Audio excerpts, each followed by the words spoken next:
Hi, and thank you for checking out Magic is Real. This is a book about real magic.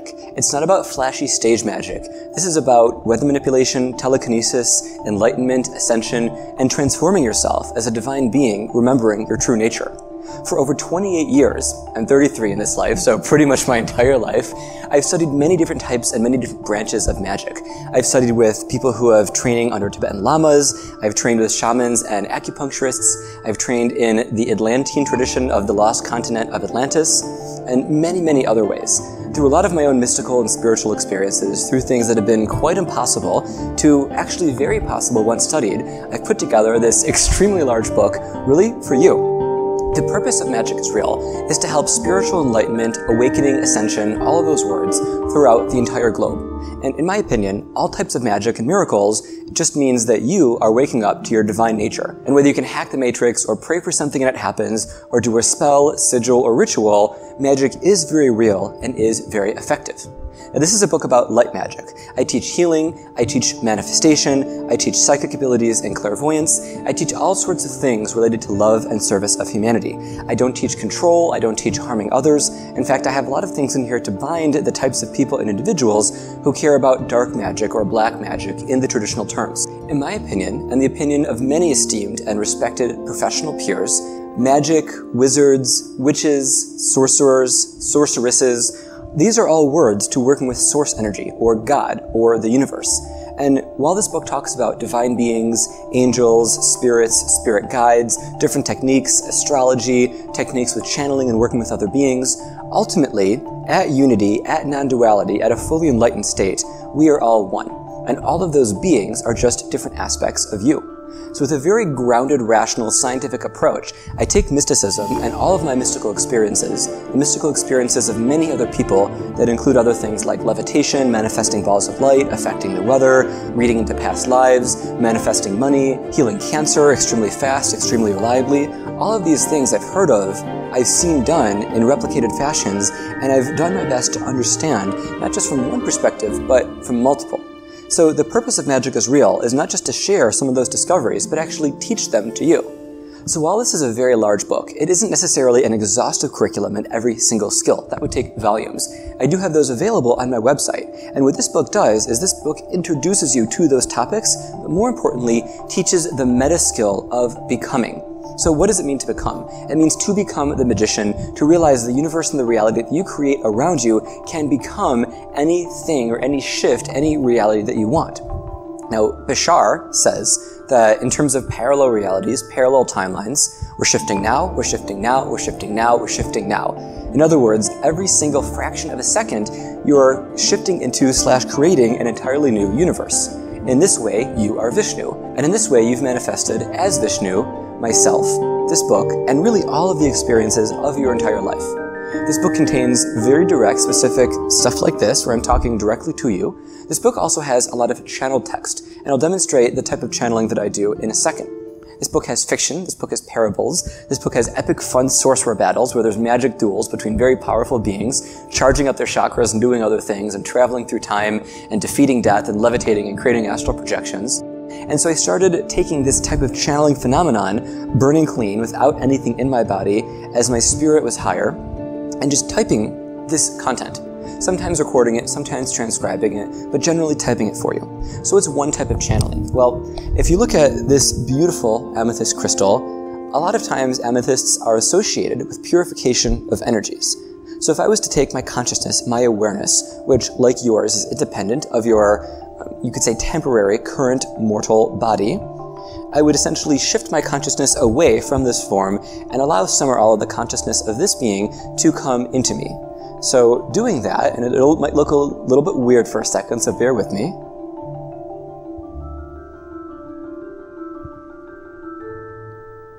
I would love for you to all know that the healing you seek is within you. And to purify yourself or any space, you see it as pure. And it is. So, that's what this amethyst had for you, and she's not named yet, and it's interesting because some skeptics tied to material reality, material reductionist, three-dimensional reality, as we could say it, could say, well, David, that's just an aspect of your subconscious, or that's just a funny way of talking. And just in the 3D realm, that's true. Now, if you consider astral realms, in my school, that's the fourth dimension, the astral energetic, all beings have energetic and astral bodies as well. And so that astral body was speaking through this physical one. So in the Solomon School of Sorcery, we talk about something called an ego filter. So if you're a being channeling another being, your ego, your personality is either present 100 or 0%. And as I was offering that to you, I'm recording this in a bit of a new setting, my ego was in there about 37%. I was mindful of the lighting, the cameras, speaking for this microphone to not hear it, not shouting, not speaking too quietly. So David needed to stay present, but David was mainly separate and apart. Often channeling can come through in different types of ways. So another way I could channel this exact same crystal in perhaps a more pure form is in a universal language of glossolalia. Glossolalia actually has no specific direct English translation. What it's meant for, from my understanding, is to take the etheric vibrations of the astral and other realms and translate them to speech.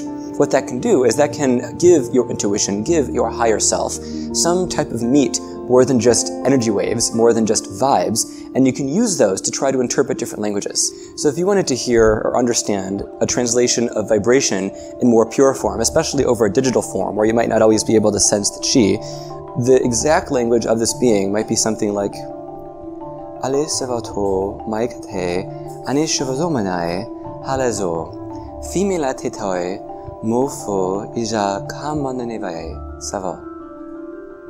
So that was essentially the same message that I said before in English, but in a more pure form, directly specific to the vibration of this crystal. And as you develop your psychic abilities, unless you already have them to a good extent, you'll be able to tune into certain crystals and certain beings, embodied, not embodied. This is generally an embodied being, a physical body, and you'll be able to tune into those meanings directly and specifically through your intuition. Now, a lot of things that I get quite often is how do you know the difference between imagination and reality, between legitimate perception and delusion? And there's a realization at a certain point that we are all one, and that everything is manifested for a specific reason. Certain gurus, certain teachers speak in certain ways that might not be a direct truth, but that might guide you towards a certain truth. One of the things I've done in the process of this book is experimented and experienced with a lot of different techniques, tools, and traditions, so you didn't have to. And my goal is to save you the time of the experimenting, of the searching, of the seeking, and just give you the real deal.